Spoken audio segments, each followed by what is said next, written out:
Peatlands once covered around 2.9 million hectares in Belarus, but around 50% of these have been drained. There are still 1.5 million hectares of drained peatlands in Belarus alone.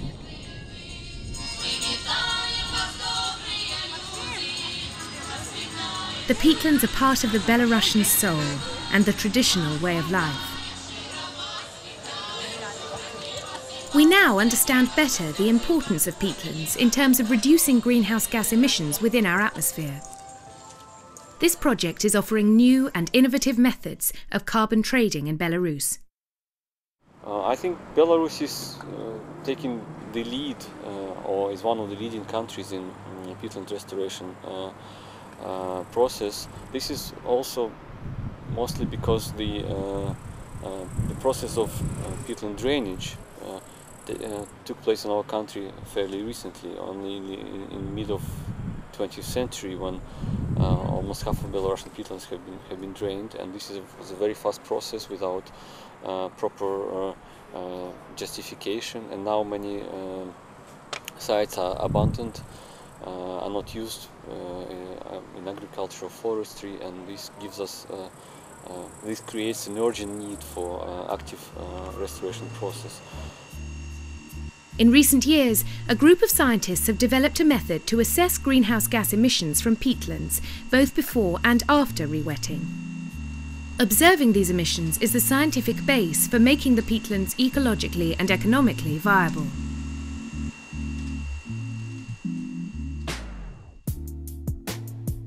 Our journey into the peatland restoration of Belarus begins here in Minsk.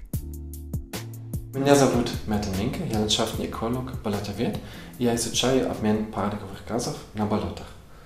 Болото – это уникальный экосистем. Как на других экосистемах на суше, растут растения, которые в своей жизнедеятельности поглощают углекислый газ и его инкорпорируют в свою ткань, но когда растение умирает, она разлагается. Когда мы восстанавливаем болото, начинается и выделение метана. Но сокращение эмиссий углекислого газа гораздо сильнее влияет на общий баланс, на общий обмен парниковых газов в болото, чем эти выделения метана. И в общем, заболачивание осушенных болот приводит к сильному снижению эмиссий парниковых газов. Applying this new approach to greenhouse gas measurement creates opportunities for sites all across the country and for other nations to learn from our experience. Здесь мы находимся в болоте вблизи деревни Мастики. Раньше болото было осушено и проводилось тофодобыча. Затем сельское хозяйство, а примерно 20 лет назад насосные станции просто были выключены и территория снова заболачивалась. Мы здесь меряем обмен парниковых газов, потому что эта территория является примером, каким наши территории, которые мы сейчас оболачиваем, могут быть в будущем. Мы меряем обмен метана, закись азота, углекислого газа, и пока наши результаты показывают, что баланс парниковых газов здесь гораздо лучше, значит, здесь гораздо меньше выбросов, чем на осушенных болотах. Local workers are employed to make different constructions that will raise water levels. There are many types of constructions and sluices. One of the most effective methods are simple peat and wood dams. To see these, we head north up to Jade. Производитель работ на болоте Жада. Работаем на объекте восстановления гидрологического режима болота Жада. Сюда включает в этом проекте 48 плотин. На сегодняшний день построено 12. Принцип плотины такой, что заготавливается колья в зависимости от типа плотин 1,5-2 метра, забивается на глубину где-то метр, это самое, с одной стороны, со второй стороны, посреди ложится пленка и засыпается местным грунтом. На одну плотину ориентировочно где-то 220 кольев заготовка идет. Работают на сегодняшний день у нас 8 человек.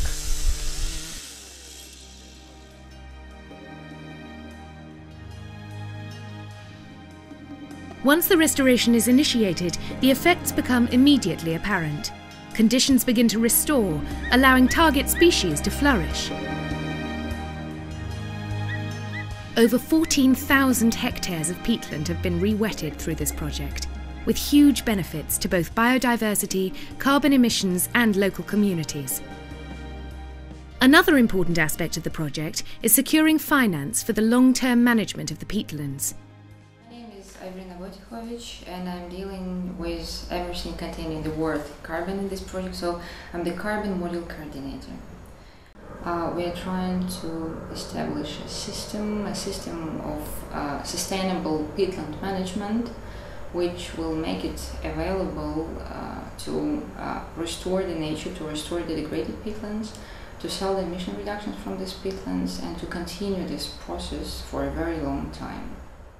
From just the existing rewetting sites, over 1 million voluntary market carbon units will be generated by the year 2020.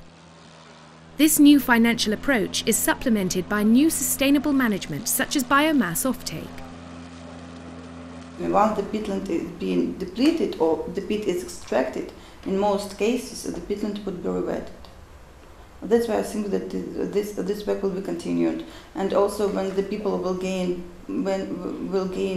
let's say, profit or money for further wetting coming from the sale of carbon credits, they understand that it's good, and I think that this will be continued.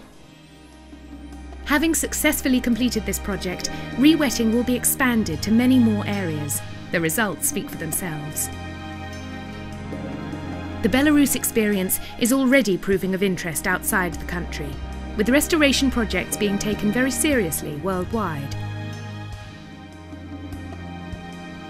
Работаю в Лужковское лясничество, лесником. Зовут меня Станислав Эдуардович Перхальский. Лесником работаю. По совместительству пчеловодом, что пасеку гляжу лесхозную. Вот. Природа вот красивая, вы видите. Ходишь, красота, и отдохнуть можно красиво на озере. Вот. Ну, болото. Для меня я с детства хожу на болото. Рыбы, ягоды, рыба. А сейчас работаю. With the huge success of the Belarusian model, we can look forward to many more projects like it, replenishing natural habitats for many species of birds and animals, allowing plant life to flourish, and reducing harmful greenhouse gas emissions throughout the world.